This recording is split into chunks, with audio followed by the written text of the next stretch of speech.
इस वीडियो में हम आर्टिकल 131 से आर्टिकल 147 तक का वर्णन करेंगे, जिसमें अपीलीय क्षेत्र का अधिकारों का वर्णन, रीट की अधिकारिता क्षेत्र, परामर्शदायी अधिकार, अभिलेख न्यायालय, न्यायिक पुनरावलोकन की शक्तियां और भी महत्वपूर्ण तथ्यों सहित इस वीडियो में कवर करेंगे।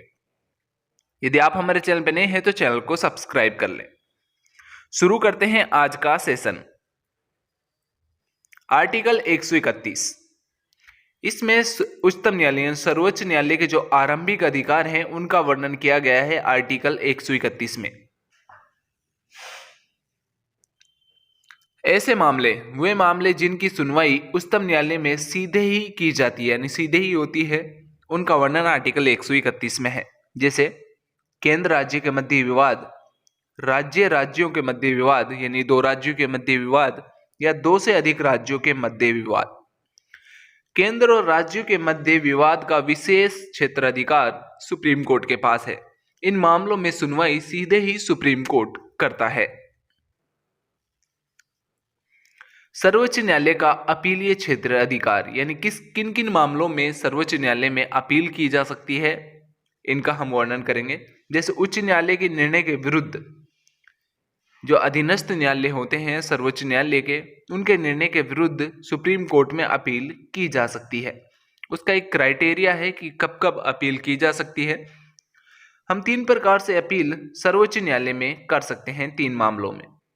आर्टिकल 132, संवैधानिक मामले। कौन से मामले? संवैधानिक मामले, जिनका वर्णन आर्टिकल 132 में किया गया है।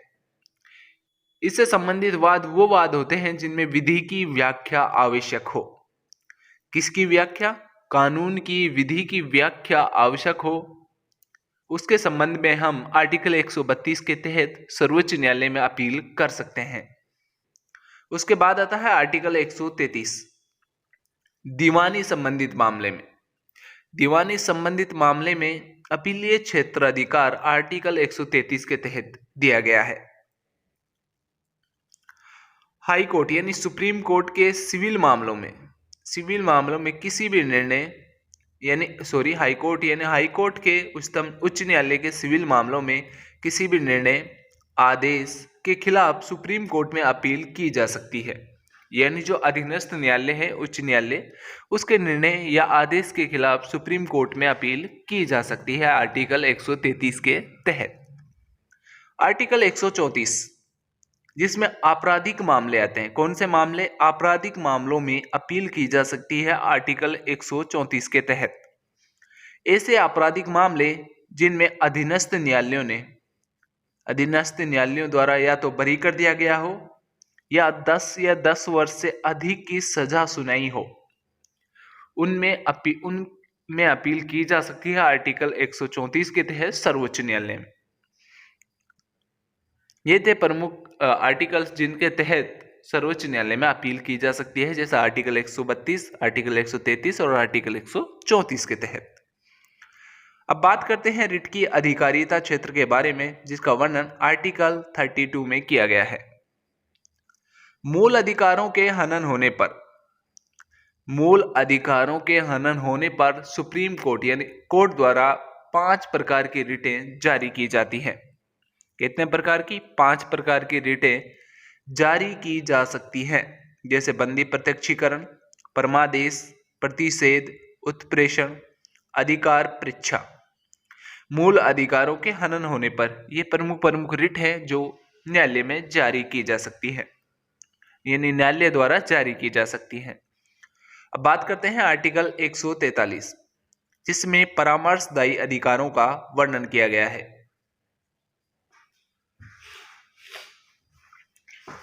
परामर्शदायी अधिकार, राष्ट्रपति उच्चतम न्यायालय से यानी सर्वोच्च न्यायालय से किसी भी मामले में सलाह ले सकता है।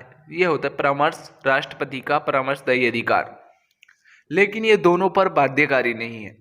सुप्रीम कोर्ट सलाह दे या ना दे, ये इसके विवेक पर निर्भर करता है, और राष्ट्रपति सलाह माने या ना माने, ये राष्ट्रपति के विवेक पर निर्भर करता है, क्योंकि ये बाध्यकारी नहीं है। लेकिन राष्ट्रपति उच्चतम न्यायालय से सलाह मांग सकता है। आर्टिकल 143 के तहत ये परामर्शदायी अधिकारों में आता है। उसके बाद आर्टिकल 129 जिसमें अभिलेखीय न्यायालयों का वर्णन किया गया है। हमने ये विगत क्लास में विस्तार पूर्वक पढ़ा हुआ है अभिलेख न्यायालय होते क्या हैं, फिर भी हम इस वीडियो में कवर करेंगे। जैसे आर्टिकल 129 अभिलेख न्यायालय, उच्चतम न्यायालय यानी सुप्रीम कोर्ट द्वारा दिए गए निर्णय भारत के किसी भी राज्य क्षेत्र में स्थित सभी न्यायालयों के लिए ये निर्णय मार्ग प्रशस्त होंगे और आधार निर्णय होंगे। यानी सुप्रीम कोर्ट जो निर्णय देता है वह अन्य न्यायालयों के लिए एक आधार होंगे और मार्ग प्रशस्त होंगे, उनके लिए बाध्यकारी होंगे। वो अधीनस्थ न्यायालय सुप्रीम कोर्ट के आदेश के खिलाफ यानी निर्णय के खिलाफ नहीं जा सकते। ये होता है अभिलेख न्यायालय। यदि न्यायालय की अवमानना करने पर 6 माह का कारावास और 2000 रुपये के जुर्माने का प्रावधान है। अब बात करते हैं न्यायिक पुनरावलोकन की सख्ती। कार्यपालिका द्वारा जारी आदेश या विधायिका द्वारा पारित अधिनियम की समीक्षा सुप्रीम कोर्ट कर सकता है। या तो कार्यपालिका कोई आदेश जारी करता है उसकी समीक्षा कर सकता है, या विधायिका द्वारा पारित अधिनियम है उनकी भी समीक्षा सुप्रीम कोर्ट कर सकता है। यह है सुप्रीम न्यायालय की न्यायिक पुनरावलोकन की शक्ति। संविधान के अनुरूप नहीं होने पर यदि कोई निर्णय कार्यपालिका ने कोई आदेश जारी किया है या विधायिका ने कोई अधिनियम पारित किया है, तो यदि वो संविधान के अनुरूप नहीं है तो ऐसे प्रावधानों को शून्य घोषित किया जा सकता है न्यायालय द्वारा। ऐसे प्रावधान जो संविधान के अनुरूप नहीं हो तो प्रावधानों को शून्य घोषित किया जाता है न्यायालय द्वारा। यह है न्यायिक पुनरावलोकन की शक्ति न्यायालयों की। अब बात करते हैं आर्टिकल 135 संघीय न्यायालयों की शक्तियां सुप्रीम कोर्ट के पास होंगी। यानी जो न्यायालय हैं सभी की शक्तियां सुप्रीम कोर्ट के पास होंगी। ऐसे मामले जिन पर आर्टिकल 133 और आर्टिकल 134 के उपबंध लागू नहीं होते, यानी आर्टिकल 133 और 34 जहां लागू नहीं होते हैं वो सभी शक्तियां सुप्रीम कोर्ट के पास होंगी। इसका वर्णन आर्टिकल 135 में किया गया है। अब बात करें आर्टिकल 136 की। सर्वोच्च न्यायालय अपने विवेक से किसी भी न्यायालय द्वारा जो पारित किसी भी मामले में फैसले के खिलाफ अपील की जा सकती है, ये विशेष अनुमति देता है सर्वोच्च न्यायालय। आर्टिकल 136 कहता है कि सर्वोच्च न्यायालय अपने विवेक से किसी भी न्यायालय द्वारा किसी भी मामले में फैसला दिया गया हो तो उसके खिलाफ अपील की जा सकती है सर्वोच्च न्यायालय में। ये विशेष अनुमति आर्टिकल 136 के तहत प्रदान की गई है। उसके बाद देखते हैं आर्टिकल 137 उच्चतम न्यायालय यानी सर्वोच्च न्यायालय अपने निर्णय की पुनः समीक्षा कर सकता है। यानी सर्वोच्च न्यायालय ने कोई पहले निर्णय दे दिया हो किसी मामले में, उसकी पुनः समीक्षा कर सकता है। उस निर्णय को बदलकर उसकी समीक्षा कर दूसरा निर्णय दिया जा सकता है सर्वोच्च न्यायालय द्वारा। इसका वर्णन आर्टिकल 137 में किया गया है। उसके बाद देखते हैं आर्टिकल 138 संसद सुप्रीम कोर्ट के अधिकारों को बढ़ा सकती है। यानी सुप्रीम कोर्ट के जो अधिकार हैं जो संविधान में दिए गए हैं उनको छोड़कर अन्य अधिकार भी संसद दे सकती है सुप्रीम कोर्ट को आर्टिकल 138 के तहत।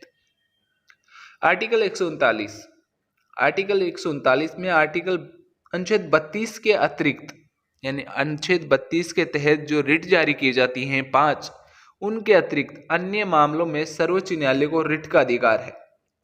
यानी सर्वोच्च न्यायालय अनुच्छेद 32 के तहत तो रिट जारी करता ही है, लेकिन आर्टिकल 139 के तहत भी रिट जारी करने का अधिकार प्रदान किया गया है सुप्रीम कोर्ट को।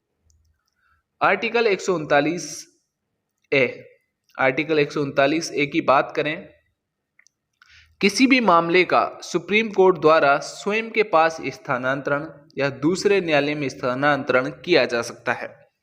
आर्टिकल 139 में सख्ती प्रदान की गई है सुप्रीम कोर्ट की कि वह स्वयं के पास किसी मामले को स्थानांतरण कर ले या किसी न्यायालय से अन्य न्यायालय में किसी मामले को भेज दे। ये सख्ती आर्टिकल 139 ए के तहत सर्वोच्च न्यायालय को प्रदान की गई है।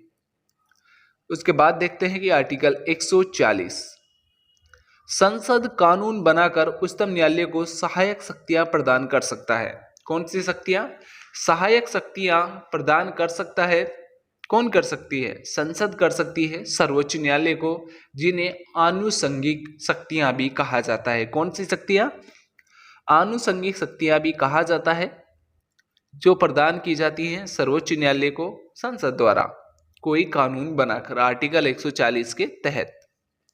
उसके बाद आर्टिकल 141, उच्चतम न्यायालय द्वारा घोषित विधि भारत के समस्त न्यायालयों पर, यानी न्यायालयों पर लागू होंगी। ये बाध्यकारी है, यानी उच्चतम न्यायालय द्वारा जो कानून बनाए जाएंगे वो भारत के समस्त न्यायालयों पर लागू होंगे। ये आर्टिकल 141 में इसका वर्णन किया गया है। ये एक बाध्यकारी होगा, यदि अधीनस्थ न्यायालयों पर यह बाध्यकारी होगी कि उच्चतम न्यायालय ने जो नियम कानून बनाए हैं उनका वो पालना करें अधीनस्थ न्यायालय।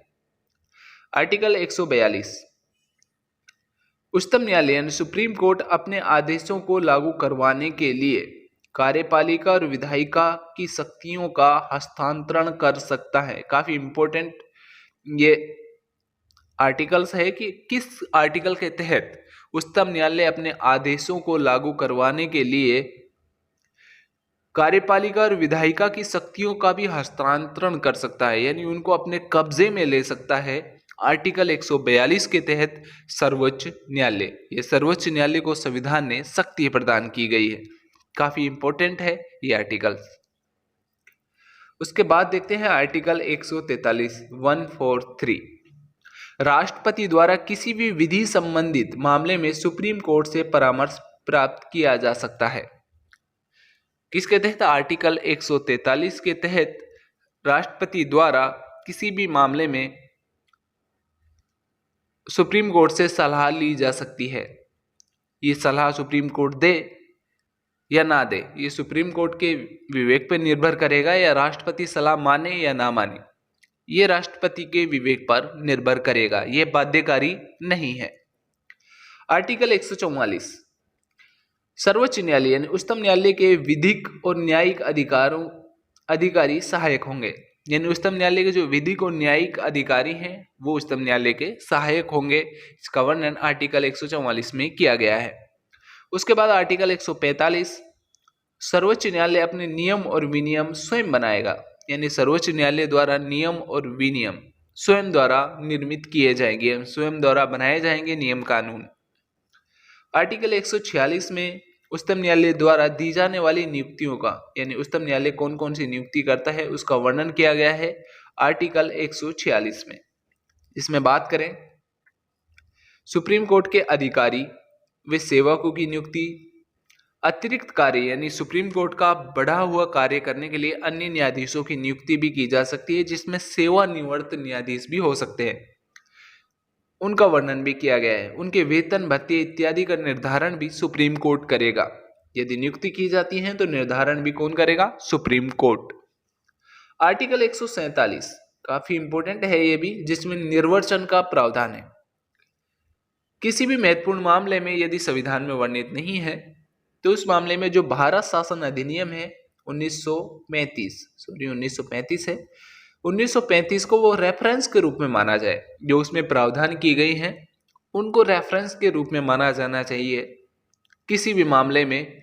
आर्टिकल 147 में इसका वर्णन किया गया है। ये थी प्रमुख शक्तियां, प्रमुख अधिकार सर्वोच्च न्यायालय के।